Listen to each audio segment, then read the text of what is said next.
You keep me wondering, is our love strong? Just like a love song, baby, it's haunting me. Don't know what you're thinking, it's like I'm sinking deep underwater. Maybe it's harder for me. 선생님들 안녕하셨습니까? 이번 시간에는 해리성 기억상실증에 대해서 말씀드리겠습니다. 지난 시간에도 얘기했지만 이 DSM-5에서는 이 해리 증상에 대한 하위 증상으로서 지난 시간 말씀드렸던 해리성 정체감 장애라고 하는 정신질환과 또 이번 시간에 말씀드릴 해리성 기억상실증이라고 하는 정신장애, 또 다음 시간에 말씀드릴 해리성 이인성 장애, 이렇게 세 가지가 나와 있는데요. 다 공통점이 있습니다. 공통점은 해리 증상이라고 하는 것이죠. 자기 마음속에 여러 인격이, 하나의 인격이 존재하는 게 아니라 여러 인격이 존재하다 보니까 나타난 증상들인데요. 특별히 오늘 말씀드린 해리성 기억상실증은 얼핏 보면 앞시 한 말은 해리성 정체감 장애와 거의 비슷한 내용들이 많이 있습니다. 특별히 좀 다른 점을 말씀드린다면 우리가 인생을 살아오면서 정말로 중요하거나 충격적인 사건만 골라서 기억이 안 된다는 사실입니다. 왜 그럴까요? 그 이유는 정말 충격적인 것이 어떤 자살 시도라든가 또 성폭력이라든가 또 지진 화산 폭우를 간 천재지변 같은 것은 도저히 우리 자아가 정말 용납할 수도 없고 정말 수용하기 어려운 굉장한 충격들입니다. 이러한 충격들을 안고 우리 몸은 살아서 정말 유지할 수 없기 때문에 자동적인 반응으로서 그것을 벗어나기 위한 불가피한 행동을 한다고 말씀드렸죠. 이것이 바로 이제 방어기제라고 말씀드렸습니다. 그러한 사건들을 뭔가 잊어버리지 않으면 내가 견딜 수 없기 때문에 일어나는 그 생리적인 현상이다. 그것이 이제 정상적이지 않고 정상인보다 훨씬 벗어난 그런 비정상적으로 아주 크게 나타나는 것이 바로 해리성 기억상실증이라 말씀드릴 수 있습니다. 당연히 충격적 사건, 괴로운 사건들을 그 사건만 골라서 선별적으로 상실되는 그런 특징을 갖고 있기 때문에요. 여기서의 기억상실은 우리가 치매가 걸리면 기억상실이 좀 돼서 방향을 상실한다든지 집을 찾아오지 못하든지 이런 것이 있지만 요 해리성 기억상실은 치매의 기억상실과는 다릅니다. 어떤 학습 내용도 제대로 학습을 할 수 있고요. 또 필요한 일상생활의 기억들은 정상적으로 이루어지기 때문에 일상생활에 불편함은 별로 없는데요.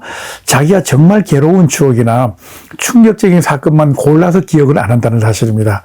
그것이 이제 일반 기억상실과 다른 점이고, 또 우리가 흔히들 일상생활에서 나이가 들어서 경험하는 건망증이나 단순한 망각증하고 다릅니다. 이런 것들은 여기에 해당되지 않습니다. 그리고 뇌구조에 문제가 되는 뇌 손상이라든가 뇌기능 장애라든가 이런 것하고 또 다릅니다. 그냥 충격적인 사건만 골라서 기억이 안 된다. 선별적으로 자기가 힘들어하는 기억만 기억에서 배제된다는 사실, 이것이 특징이라고 이렇게 알아두시면 쉽게 이해가 되리라고 생각됩니다. 그래서 이것들은 주로 이제 충격적인 것들이기 때문에 때로 그 증상들 중에 이 플래시백이라고 하는 그런 증상을 또 수반할 수가 있습니다. 플래시백은 뭐냐면 우리가 옛날에 그 트라우마를 느꼈던 그런 행동들을 재경험하는 겁니다. 약간의 발작 비슷하게 이런 것들도 수반될 수도 있고요. 또 앞에서 이제 그 해리성 정체감 장애에서도 말씀을 제가 미처 못 드린 부분이 있지만은 이러한 증상들이 복합 증상이 나타날 경우가 있어요. 어떤 거냐면 플래시백 증상이나 또는 그와 유사한 외상 후 스트레스 장애나 불안 장애나 우울 장애 같은 것이 동시에 수반될 수도 있습니다. 이건 개인에 따라 조금씩 다릅니다. 역시 이 해리성 기억 상실증도 주로 젊은 층, 30, 40대 젊은 층에서 나타나고요. 노년층에서는 별로 발병을 하는 비율이 적다고 이렇게 알려져 있습니다. 그리고 여기는 또 이런 기억 상실을 경험하면서 내면의 그 기억이 혼란스러울 경우도 있고 또 감정 자체가 혼란스러워서 억압된 감정을 분출할 수가 있습니다.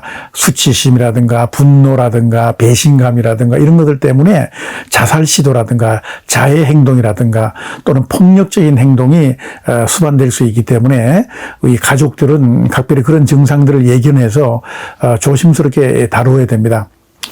또 하나의 특징이 있다면 이 해리슨 기억 상실증은 갑자기 나타나기 때문에 갑자기 나타나는 급성장애입니다. 그래서 갑자기 나타났으므로 증상도 갑자기 사라지는 경우가 많이 있습니다.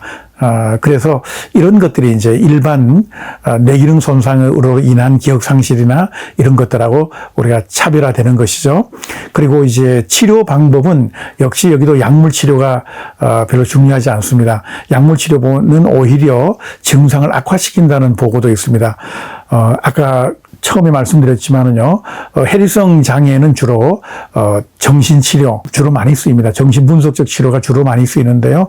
또 해리성 기억 상실증에는 정신분석 치료 가운데서 집단 정신치료 같은 것이 아주 매우 중요합니다.